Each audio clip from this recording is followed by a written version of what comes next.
Magandang araw mga bata! Welcome sa ating YouTube channel. Muli, ito si Teacher JM at ngayong araw na ito, pag-aaralan natin ang Makabansa 3. Ang ating paksa ngayong araw ay ang tradisyon ng aking komunidad.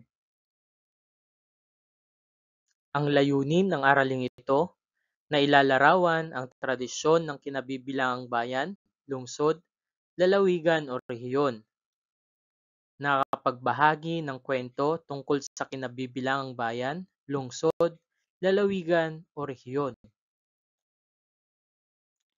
Ang tradisyon ay tumutukoy sa mga paniniwala, kaugalian at gawi na naipapasa mula sa isang henerasyon patungo sa susunod. Ito ang nagbibigay ng pagkakakilanlan at kahulugan sa kanilang kultura.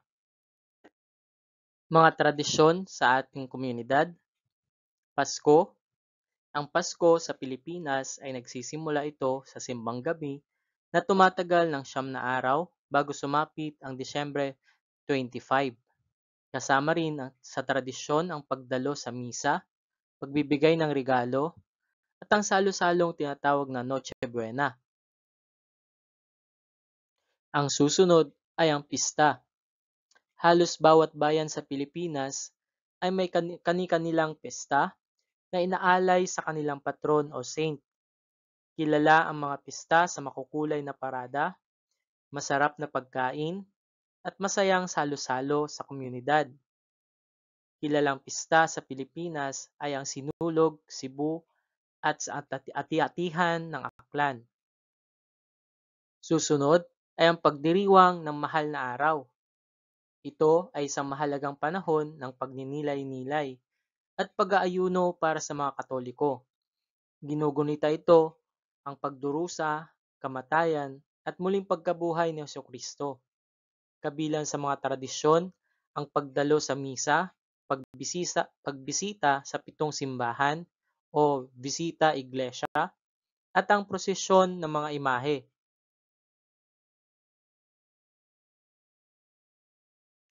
At nakasanayan na rin ang bayanihan.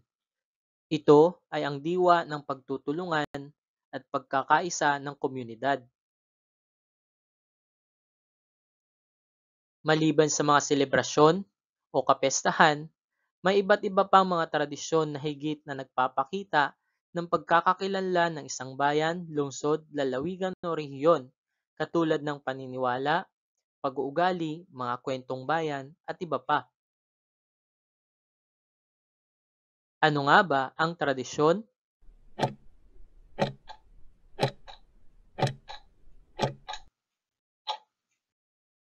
Tama, ang tradisyon ay tumutukoy sa mga paniniwala, kaugalian, at gawi na naipapasa mula sa isang henerasyon patungo sa susunod. Ito ang nagbibigay ng pagkakakilanlan at kahulugan sa kanilang kultura.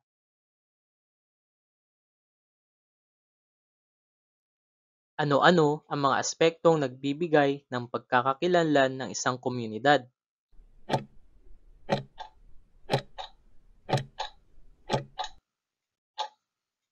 Mahusay. Ito ay ang kultura at tradisyon, simbahan o rehiyon, uri ng pamumuhay, istruktura, at kasaysayan. Bakit mahalagang malaman ang pagkakakilanlan ng iyong bayan, lungsod, lalawigan o rehiyon?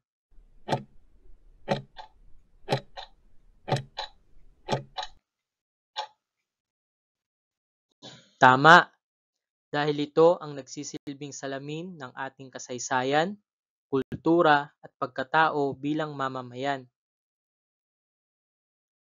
Ating sagutin ang pagtataya na may panutong iguhit ang check, sapat lang bago ang bawat bilang, kung ang mga sumusunod na pangungusap ay tama, at X naman kung mali.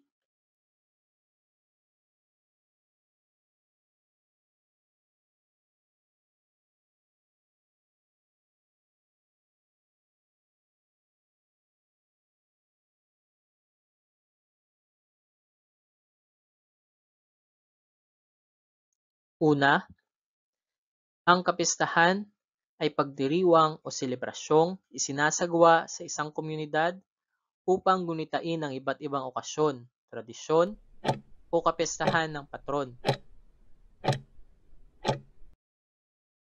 Pangalawa, isa sa mga kilalang kapistahan sa Bacoor ay ang Tahong Festival.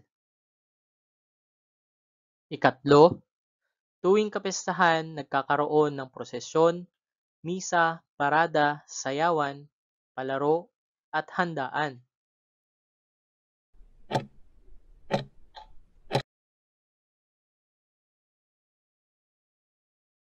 Pang-apat, ang tradisyon at selebrasyon ay hinuhubog ng mga panahon at pasalin-salin sa bawat henerasyon. Panglima, ang bawat kapistahan ay may ugat sa kasaysayan ng bayan mula sa mga patron or saint hanggang sa mga makasaysayang pangyayari. Narito ang mga wastong sagot. Una ay check, pangalawa ay check, pangatlo, ito ay check, pang-apat, ito ay check, at ang panglima ay check. At dito nagtatapos ang ating pag-aaral sa Makabansa 3, ikalawang markahan ng Revised K-12 Curriculum na may paksang ang tradisyon ng aking komunidad.